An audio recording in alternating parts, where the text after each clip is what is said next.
Alors, je vais donner la parole à présent, je me mets au milieu même si ce sera court, je vais à présent donner la parole pour une demi-heure d'intervention à monsieur Yves Nicolas, qui est passionné de technologie, CTO du groupe Sopra Steria, je vous présente un peu, et acteur majeur de leur participation dans un collectif d'envergure dont vous allez parler, qui a pour vocation de montrer que l'IA n'est pas seulement quelque chose qu'on aurait à craindre, mais qu'on peut construire une IA de confiance, et ça je trouve que c'est très intéressant. Merci, je vous laisse la parole pour une keynote qui a pour titre « Comment mettre en œuvre eh bien, concrètement une IA éthique ». Merci.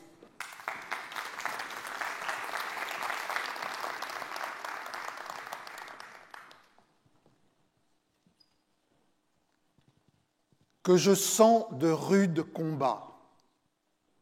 Contre mon propre honneur, mon amour s'intéresse. Il faut venger un père et perdre une maîtresse.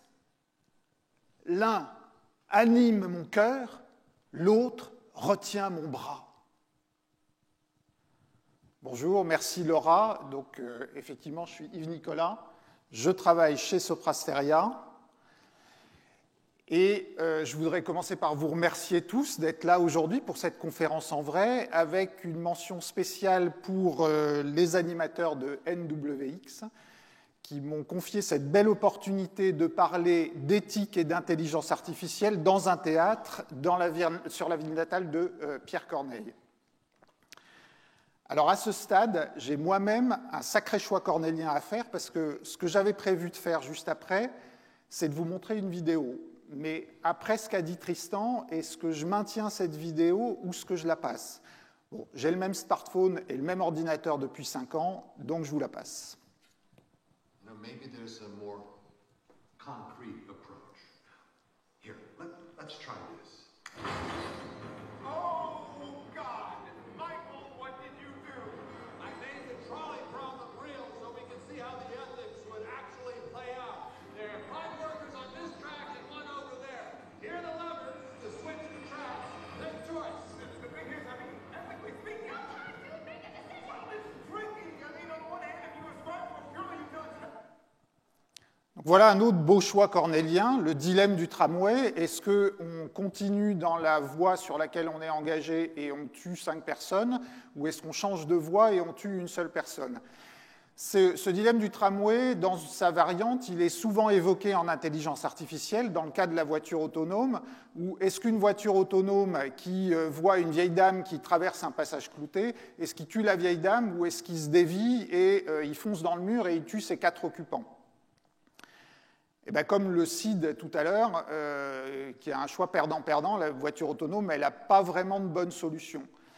En revanche, c'est quand on regarde la responsabilité, il y a une vraie différence. C'est-à-dire que le CID, il a 2 choix. Soit il fait ce que lui demande son honneur, sa vie professionnelle, il va tuer son beau-père et il a perdu sa bien-aimée, ou est-ce que, non, il ne tue pas son beau-père, il n'a plus aucun avenir professionnel, mais en revanche, il va vivre dans la félicité amoureuse. Bon, dans un cas comme dans l'autre, c'est une situation de merde, mais c'est lui qui choisit, c'est lui qui assume. Dans le cas de la voiture autonome, c'est plus compliqué. Qui est responsable? Est-ce que c'est évidemment pas la voiture? Est-ce que c'est le constructeur de la voiture? Est-ce que c'est l'auteur du logiciel? Est-ce que c'est l'assureur? Est-ce que c'est l'équipementier? On ne sait pas très bien. C'est un problème qui est sur la table et qui souvent est pensé en termes de gros sous, finalement. Qui va indemniser les victimes? Et du coup, ça me fait dire, je ne peux pas m'empêcher de penser, là encore, au lieu où on est aujourd'hui. On est dans le théâtre Charles Dulin, à Grand-Quevilly. Charles Dulin, grand acteur, grand metteur en scène du XXe siècle, un contemporain de Louis Jouvet, dont le rôle fétiche au théâtre, c'était celui de l'avare. Et Harpagon, il adore sa cassette, il adore l'argent. Il préfère l'argent et sa cassette à sa fille. Et en fait, ce que nous dit Molière dans la pièce, c'est l'amour de l'argent nous déshumanise, l'amour des choses nous déshumanise. Et quand on revient du coup à la question de la responsabilité entre le CID et la voiture autonome, on peut appliquer cette même chose. C'est-à-dire, est-ce que penser la responsabilité en termes d'intelligence artificielle, en termes de gros sous, en termes d'argent, est-ce que ce n'est pas quelque chose, là encore, qui va nous déshumaniser? Et est-ce que ça ne rajoute pas de l'eau au moulin de notre propre crainte vis-à-vis de l'intelligence artificielle, qui est d'être dépassée par la machine? Alors je reviens à l'éthique. C'est quoi l'éthique? L'éthique, c'est de la philosophie. Merci Laura de nous avoir introduit le problème et la journée en termes de philosophie. Et c'est une réflexion fondamentale de tout peuple afin d'établir ses normes, ses limites et ses devoirs à partir de tout un tas de trucs qui sont en fait nos valeurs. Et on voit bien qu'en intelligence artificielle, au stade où on en est aujourd'hui, c'est très important de pouvoir établir nos normes, nos limites, nos devoirs à partir de nos valeurs, quelles qu'elles soient. Et c'est une réflexion. Alors, qui réfléchit sur le sujet aujourd'hui? La première chose que je me suis demandé, enfin que j'ai regardé, c'est finalement les gens qui éditent de l'intelligence artificielle, comment est-ce qu'ils réfléchissent sur le sujet? Et j'ai regardé 4 grands noms de ce domaine-là, qui sont connus, qui sont là. J'ai fait une recherche Google. D'abord IBM. IBM, c'est intéressant parce qu'ils ont une page spéciale sur le sujet. Ils ont assis leur réflexion sur un rapport aux États-Unis qui est sorti dans les fin des années 70, qui s'appelle le rapport Belmont, et qui a été établi pour avoir un guide de réflexion éthique dans le cadre des essais impliquant des personnes, des humains, dans les domaines biomédicaux et comportementaux. Et les 3 points essentiels que définit comme guide le rapport Belmont, c'est le respect de la personne, l'impact positif pour la personne, le bénéfice pour la personne, et un 3e élément qui est que j'oublie aujourd'hui, mais qui est, enfin, ces deux éléments sont fondamentaux. Oui, bien sûr, l'équité, la justice, la fairness, l'équité, tous ces sujets-là, la diversité. Et on voit que ces 3 éléments, ils sont importants. Donc IBM, à partir de ça, il l'agrège et il met ça sur sa page. Google, maintenant, alors Google, ça fait longtemps qu'il communique sur le fait de dire « don't be evil », ne soyez pas mauvais. Et là-dessus, sur leur page, ils prennent tout un tas d'engagements qui sont tout à fait dans la lignée du rapport Belmont, qui sont bien dans cette logique. Ils prennent des engagements, dont d'ailleurs des engagements sur la responsabilité humaine, comme on en parlait au début, et puis aussi l'engagement que sur leur technologie, ils s'engagent au fait qu'ils vont faire attention à ce que leur technologie, dans les utilisations qui vont en être faites, pas par eux mais par d'autres, va aussi respecter ces principes. Ça, je trouve ça assez intéressant. Microsoft, maintenant, Microsoft, eux, ils ont aussi des engagements pareils, respect de la personne, équité, justice, etc. Et ils mettent en œuvre un comité pour le faire. On est assez dans cette même lignée, ils ont une page là-dessus. AWS, la partie cloud d'Amazon, là, c'est un peu différent. Ils ont en fait on ne trouve pas de page d'engagement. Et on trouve assez vite une conférence écrite en 2018, enfin faite en 2018 par Andy Jassy à la conférence annuelle d'AWS, qui s'appelle Reinvent. Andy Jassy, à l'époque, c'était le PDG d'AWS Cloud, et depuis, il a été promu directeur général de tout Amazon. Il a pris la place de Jeff Bezos, qui se retire un peu. Et il dit, en gros, ces sujets-là, c'est super important, il faut y réfléchir, regardez comment ça se passe, on vous donne tous les outils pour le faire. Mais d'une certaine façon, il se dédouane sur les utilisateurs et ses clients. Il dit, ce n'est pas notre sujet, en fait, nous, on produit de la technologie, à vous de voir comment vous l'utilisez. En gros, nous, on extrait de l'uranium, s'il y a des gens qui font des bombes atomiques avec, ce n'est pas notre sujet, c'est le leur. Donc voilà, donc vous avez des approches assez différentes là-dessus. Maintenant, je reviens à ce qui réfléchit, et dans la définition, tout à l'heure, vous aviez réflexion fondamentale de tout un peuple, on a un sujet politique. Alors, il y a quelque chose, le 7 avril dernier, la Commission européenne a présenté un projet de réglementation de l'intelligence artificielle. Et ça, c'est très intéressant. C'est intéressant parce que d'abord, c'est la première tentative mondiale de définition d'un cadre légal pour l'intelligence artificielle. Deuxième élément intéressant, c'est que la Commission européenne, elle peut s'appuyer sur deux expériences un peu réussies qu'elle a faites dans le passé, qui sont à la fois le RGPD qu'elle a mis en œuvre, et puis le marquage CE qui existe dans le monde des véhicules, des trucs électriques que vous achetez un peu partout. Et dans ce projet de réglementation, il y a trois grands domaines. D'abord, on définit de quoi on parle. On va revenir en détail sur ces éléments. Elle dit ce qui est permis, ce qui est interdit. Et puis, elle dit, sur les choses qu'on va dire, OK, c'est permis, il y a un certain nombre de sujets sur lesquels on va s'attacher à dire comment est-ce qu'on peut vérifier que c'est conforme. Et donc, vous voyez qu'on est bien dans cette logique de la définition de l'éthique, c'est-à-dire comment est-ce qu'on établit des normes, des limites, des devoirs, qu'on va vérifier ça au niveau de la réflexion fondamentale d'un peuple. On peut gloser sur le fait qu'il y a un peuple européen ou pas, mais en tout cas, ça va être soumis au Parlement européen. On est sur le début de ce processus. Alors, d'abord, de quoi on parle? C'est quoi l'intelligence artificielle? L'intelligence artificielle, ce n'est pas le contraire de la bêtise humaine. Ce n'est pas moi qui le dis, c'est Woody Allen. Mais ceci dit, c'est très difficile en fait de définir de façon ex nihilo c'est quoi l'intelligence artificielle. On va définir des branches. Je ne vais pas rentrer dans le détail. Aujourd'hui, en intelligence artificielle, on parle beaucoup de tout ce qui est machine learning, les réseaux de neurones, etc. C'est qu'une partie de l'intelligence artificielle. Il y a des sujets à base de connaissances qui existent depuis longtemps, les systèmes à base de règles, les systèmes experts. Il y a aussi tout le domaine du langage naturel en tant que tel ou de la parole qui font partie de ça. Et la Commission européenne, dans son projet de réglementation, elle liste ces éléments qui sont du domaine de l'intelligence artificielle. Elle le met en annexe pour que justement ça puisse évoluer et que le Parlement puisse se faire, mais il y a cette définition du cadre. Alors, une fois qu'on a dit ça, qu'est-ce qui est permis et qu'est-ce qui est interdit? Lors de la présentation de ce projet de réglementation, Lucilla Scioli, qui est la directrice à la Commission de l'intelligence artificielle et de l'industrie numérique, a présenté ce slide qui est une vue assez synthétique de ce qu'il y a dans le gros projet de réglementation sur une classification qui est faite des différents systèmes établis à partir d'intelligence artificielle en quatre catégories. Alors tout en haut, il y a ce qui est interdit. La Commission européenne dit ça, on ne permet pas ce genre de choses. Il est marqué sur le slide le scoring social, ça donne une bonne vision des différences qu'il y a entre l'Europe et la Chine, par exemple. Mais il y a dans ce domaine-là, dans ce qu'ils disent, il y a tout un tas d'autres domaines. Il y a par exemple la reconnaissance biométrique à distance en temps réel. En gros, reconnaître facialement des personnes sur des caméras de vidéo de surveillance, c'est interdit. Donc ça, c'est un des points qui est important, même s'ils font quelques exceptions dans des cas spécifiques de recherche d'enfants disparus ou de recherche de terroristes. Mais c'est interdit.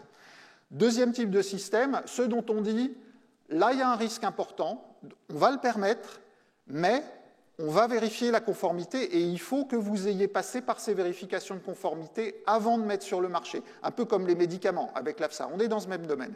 Et là-dessus, ce qui est intéressant, c'est qu'il y a évidemment toute la gestion des infrastructures critiques, les systèmes de gestion des conduites de gaz, d'électricité, les centrales nucléaires, etc. Mais il y a aussi beaucoup de choses sur l'humain. Donc le fait, par exemple, de faire des orientations automatiques pour du recrutement, des orientations automatiques d'étudiants en fonction de leur cursus, le fait d'accorder ou non automatiquement des prestations sociales à des personnes, tout ça, c'est dans ce domaine des systèmes à haut risque. Il y a aussi la reconnaissance faciale, tous les aspects de justice, faire du profiling, etc. Ça, c'est dans ce domaine-là.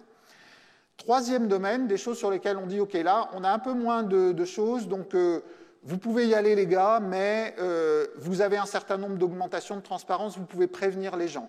Dans cette catégorie, vous avez en particulier les sujets, si vous êtes en train de parler à une intelligence artificielle et que cette intelligence artificielle, elle va, à partir de ce que vous dites, et la façon dont vous le dites, vous savez que dans la voix, il y a beaucoup de choses, si elle infère votre niveau émotionnel et elle en tire des décisions, le système devra être obligé de vous dire « attention, on fait de l'inférence à partir de ce que vous dites de votre état émotionnel ». Donc ça c'est des choses qui sont avec transparence. Et puis il y a tout le reste, Ben, le reste, il n'est pas défini. Tout ce qui n'est pas interdit est permis. Et la Commission européenne insiste d'ailleurs sur le fait que ça représente la plus vaste majorité des systèmes et elle met en parallèle de son projet de réglementation un plan pour générer de l'innovation dans ces domaines-là. Alors voilà, donc dans ce qui est interdit et permis, comme je vous le disais, sur le niveau des systèmes à haut risque, il y a cet engagement de prendre la Commission européenne de dire comment vous allez devoir vérifier que c'est conforme ou pas conforme. Et qui dit conformité, dit test, dit évaluation. Et l'intelligence artificielle, c'est moins facile à tester qu'un programme informatique un peu classique. Et je vais vous lister quelques-unes des différences qui font que c'est compliqué à tester. Un programme informatique, eh ben, c'est assez déterministe. Hein. Vous mettez un truc en entrée, vous avez un truc en sortie. Si vous faites une recherche dans une table, le truc, il est dans la table ou il n'est pas dans la table, point barre, c'est binaire. Un modèle d'intelligence artificielle, il fonctionne différemment. Il va vous dire, par exemple, dans cet exemple de reconnaissance d'un caractère manuscrit, il va vous dire, ce truc-là, moi, je pense à 95% que c'est un 6. Bon, sur ce sujet-là, on n'a pas de problème. Deuxième exemple. Là, le modèle, il va vous dire, moi, je pense qu'à 15% c'est un 9, à 10% c'est un 6, à 4% c'est un 5. Quelquefois, vous avez l'impression qu'un modèle d'intelligence artificielle, il peut vous faire une réponse de normand. Et après, c'est à vous, en tant qu'utilisateur ou développeur, de vous débrouiller avec cette réponse de normand. Et ça, c'est parce qu'il y a ce caractère probabiliste. Donc ce caractère probabiliste de l'intelligence artificielle, c'est une des premières caractéristiques essentielles à prendre en compte pour connaître et pour savoir comment est-ce qu'on peut tester ou pas l'intelligence artificielle. Et évidemment, ça vient des données sur lesquelles on va les entraîner. Donc ça amène à une deuxième caractéristique qui est de dire comment est-ce que dans ce deuxième cas, comment est-ce qu'à 15% tu penses que c'est un 9 ? Et donc, ce sujet de dire comment est-ce que j'explique que ce modèle-là a trouvé, c'est un des sujets très importants dans le domaine de l'IA, l'explicabilité, explainable AI, et il commence à y avoir des techniques, des bibliothèques qui permettent de dire, à partir de la reconnaissance d'images, pourquoi est-ce qu'un modèle, il te dit, par exemple dans le cas du haut, il dit dans la photo du haut, il y a 17% de chances qu'il y ait une vache, c'est parce que le mouton qui est à droite, pour moi, c'est une vache, quoi. Et puis pareil, dans la photo du bas, s'il y a presque 40% de chances que je vois une personne, c'est parce que la posture de l'oiseau de gauche, ça me fait penser à une personne, et la tête de l'oiseau de droite me fait penser à une personne. Et alors, donc ça donne des pistes pour l'explicabilité, et ça permet aussi de creuser, s'il a reconnu soit une vache, soit des personnes, c'est parce que, évidemment, cet algorithme, il a été entraîné sur un certain nombre d'images, sur un certain nombre de données dans lesquelles il y avait des vaches, des oiseaux, des personnes, des moutons, etc. Et donc, vous le savez, hein, on le dit bien comme les anglo-saxons le disent gentiment, si vous donnez shit in, shit out, hein, si vous donnez quelque chose qui n'est pas bon en entrée, vous n'aurez pas quelque chose de bon à la sortie. Et donc ça ouvre sur la troisième caractéristique sur laquelle je voulais m'étendre avec vous aujourd'hui, c'est le problème des biais en informatique, en intelligence artificielle. Vous avez ici l'exemple de cette intelligence artificielle que Microsoft a mis sur le réseau Twitter pour s'entraîner à la conversation en 2016. On voit qu'assez vite, étant donné la grande qualité des conversations sur Twitter, que vous avez quelque chose qui est devenu assez vite machiste, raciste, nazi, etc. Alors, ça, c'est un peu caricatural, c'est-à-dire ça permet de montrer le problème directement. En vrai, ce problème des biais, il est beaucoup plus complexe à traiter, parce que de fait, même dans les entreprises, finalement, vous n'en prenez que sur ce que vous avez déjà appris, et donc, de fait, vous allez avoir des biais, un renforcement des biais, et ça ne va pas forcément être bon à l'innovation. Et du coup, la connaissance, ce que je voulais vous dire autour de ces trois choses, c'est que c'est important, même si vous n'êtes pas des spécialistes en intelligence artificielle, de connaître ces caractéristiques qu'il y a dans les problèmes, parce que c'est la connaissance de ce genre de choses qui va vous permettre d'exercer, quand vous implémentez, quand vous mettez en œuvre dans vos entreprises, dans vos systèmes d'information de l'intelligence artificielle, c'est ça qui va vous permettre d'exercer votre esprit critique humain, hein, votre libre arbitre, comme on le disait au tout début de la conférence, comme Emmanuel le disait, et c'est l'expression de cet esprit critique et ce libre arbitre humain qui sont la condition absolument nécessaire, peut-être la plus importante, pour qu'on soit capable d'implémenter dans les entreprises une intelligence artificielle en toute confiance. Alors à ce stade, ah oui, pardon, ça c'est ce que mentionnait Laura en introduction. Je reviens donc par rapport à ces caractéristiques de l'IA. On a vu arriver à tester que c'est conforme, arriver à tester qu'il n'y a pas de biais, savoir expliquer les algorithmes, c'est quelque chose qui est super important, mais sur lequel il y a encore beaucoup de verrous. Alors, dans le cadre des différents programmes de relance, le gouvernement a sponsorisé, a lancé quelque chose qui s'appelle le grand défi pour l'IA de confiance, confiance.ai.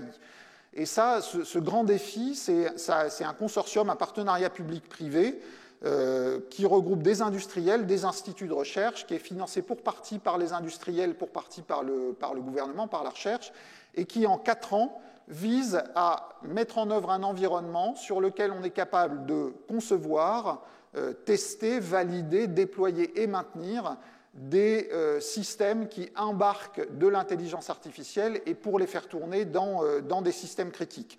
C'est un programme qui a démarré en début de cette année et des exemples de travaux qui sont faits là-dedans, c'est justement, par exemple, si vous prenez tout ce qui existe en termes d'état de l'art sur l'explicabilité de l'IA, comment est-ce que vous êtes capable de le tester et de les faire passer sur des cas d'usage représentatifs de l'intelligence artificielle pour voir justement quelle est la meilleure façon de l'appliquer dans des tests de conformité. Donc voilà un exemple de travaux. Alors à ce stade, je voudrais maintenant vous faire réfléchir sur 2 exemples.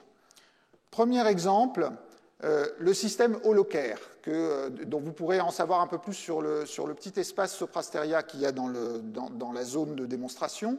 Holocare, c'est un système où, à partir d'images médicales, d'IRM, de radio, etc., on va appliquer des technologies d'intelligence artificielle pour construire des représentations 3D sur lesquelles des chirurgiens vont pouvoir simuler et s'entraîner avant une opération un peu compliquée.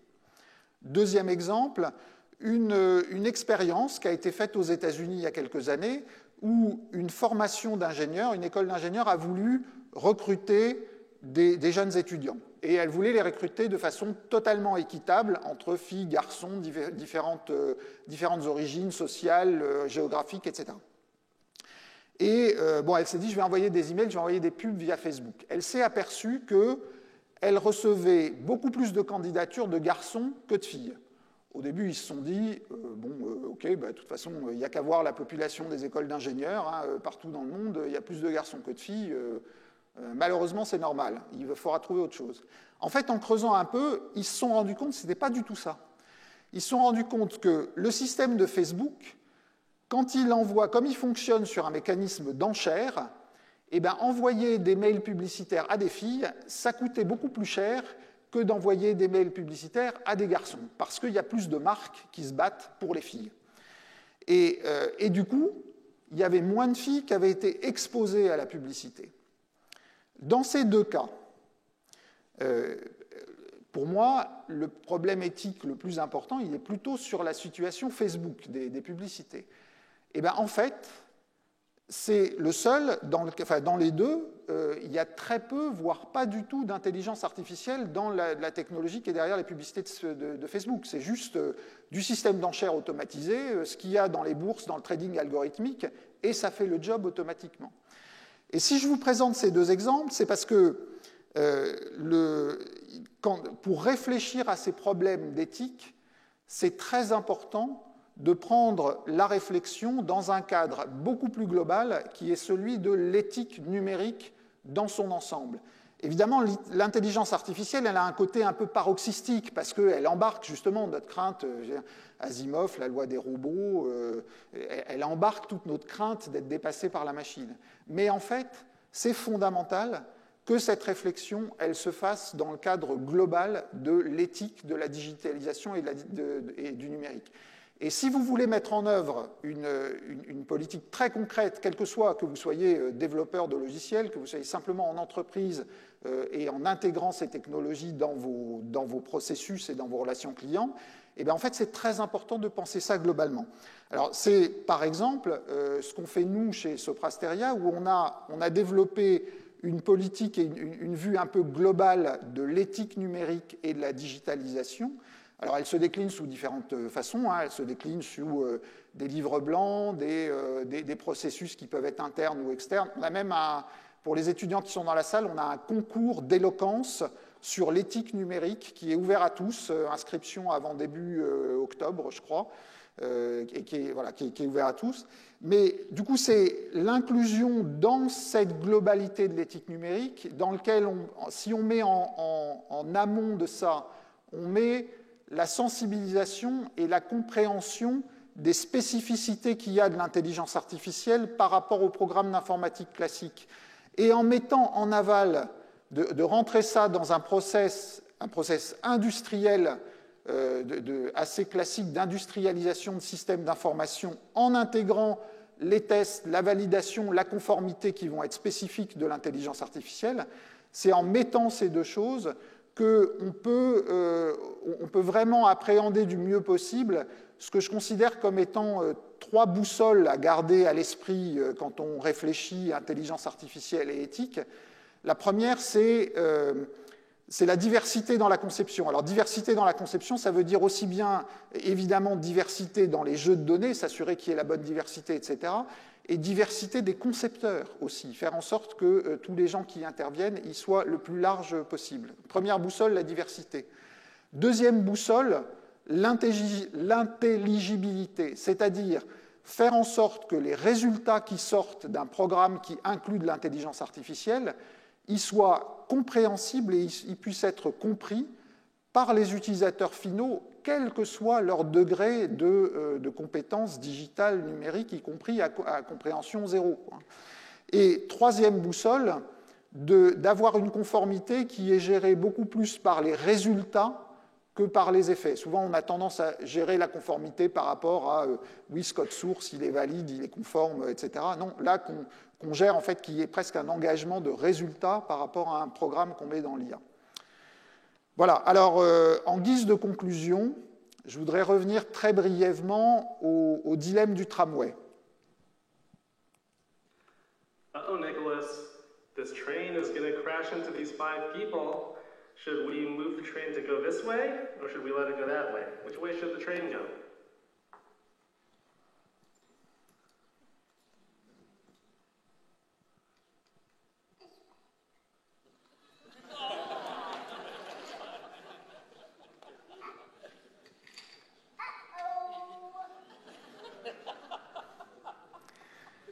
Et je vous laisse ce petit bonbon vidéo comme matière à votre réflexion personnelle sur pensez-vous que l'homme a une chance ou non d'être dépassé par l'intelligence artificielle. Je vous remercie de votre attention.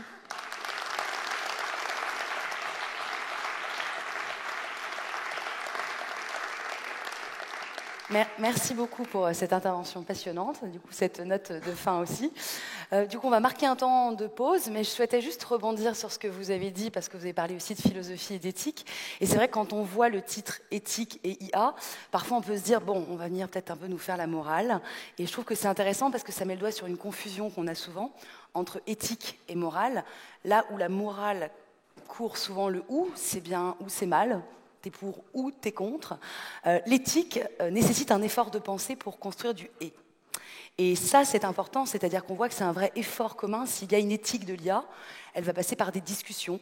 On va créer ces alliances, et c'est ça que je trouve absolument intéressant. Et comme le mot est intéressant, c'est quand il y a un hic, une problématique, que l'éthique s'en saisit pour construire des passerelles. En somme, faire de l'éthique, c'est prendre la vie avec philosophie, en un sens. Voilà.